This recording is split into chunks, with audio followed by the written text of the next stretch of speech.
The graves in Senegal's Mbao cemetery bear no names. Here lie 139 unidentified bodies recovered from the Joola, a Senegalese ferry that sank off the Gambian coast 9 years ago. Only a small number of the victims were ever found. With the death toll officially put at over 1,800 people, it was one of the world's worst ever maritime disasters. The ship, built to carry 580 passengers, was in need of repair and had 1,900 people squeezed on board. Only 64 people survived, and the wreck still hasn't been salvaged.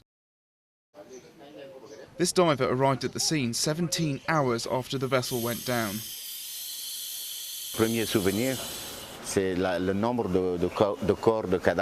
My main memory is the number of bodies, all the bodies that were there. Honestly, there were corpses everywhere. Everywhere.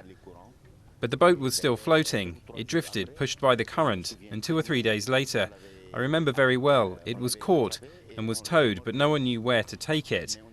It would have been possible to dock it somewhere, but every time we asked an authority to make a decision about where to put it, there was no answer.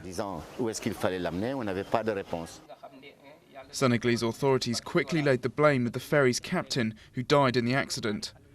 Most of the relatives of those who died accepted compensation of about €15,000 per victim. But they say they're still waiting for the state to keep its promise to care for some 1,900 orphans whose parents perished. For educational support and food, all those things we were promised. So far we've seen nothing. A museum and monument to commemorate the disaster were planned for this Dakar neighbourhood. 9 years on, and there's still no sign of them. But every September 26th, the families hold an exhibition to mark the sad date. French investigators are poised to release the findings of an inquiry soon. Alain Verschatse represents 22 French families who lost relatives in the Joola disaster.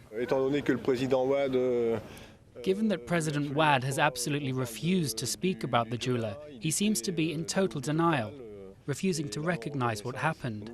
We, the families in France, have had no response to our questions, and we filed a complaint, and the complaints have led to the opening of a judicial investigation that started on April 1st, 2003. Several international arrest warrants have already been issued, and the victims' families hope a trial will ensue. Perhaps only then will they get some answers to the questions still surrounding Africa's worst maritime disaster.